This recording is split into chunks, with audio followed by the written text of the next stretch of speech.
La course au parrainage, officiellement lancée au Sénégal, annonce les couleurs de la présidentielle de février 2024. Ouverte mercredi 27 septembre, la campagne de parrainage est prévue durer 2 mois. Objectif, permettre aux 115 candidats officiellement déclarés d'acquérir le soutien d'au moins 0,6% du corps électoral contre 0,8% auparavant, ou bien recueillir le soutien de 13 députés et 120 maires de conseils départementaux. Selon les autorités, le système de parrainage devrait permettre de réduire via un tri les candidatures fantaisistes. Pour recueillir les 0,6% de l'électorat et pour avoir le parrainage des maires, ça risquera d'être un peu compliqué. Surtout que l'on se rappelle qu'au début, avant le discours du 3 juillet du président Macky Sall, l'ensemble des maires avaient été déjà réunis.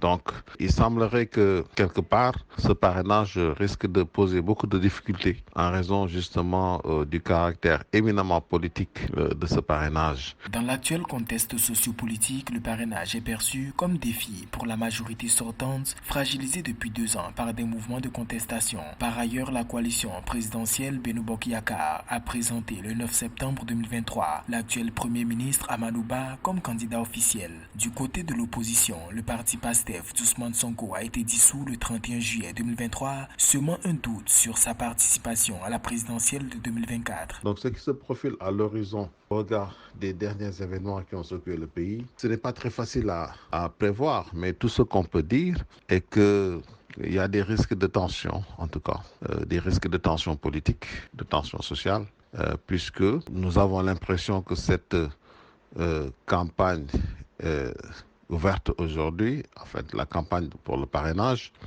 risque d'aboutir à une certaine restriction de candidature.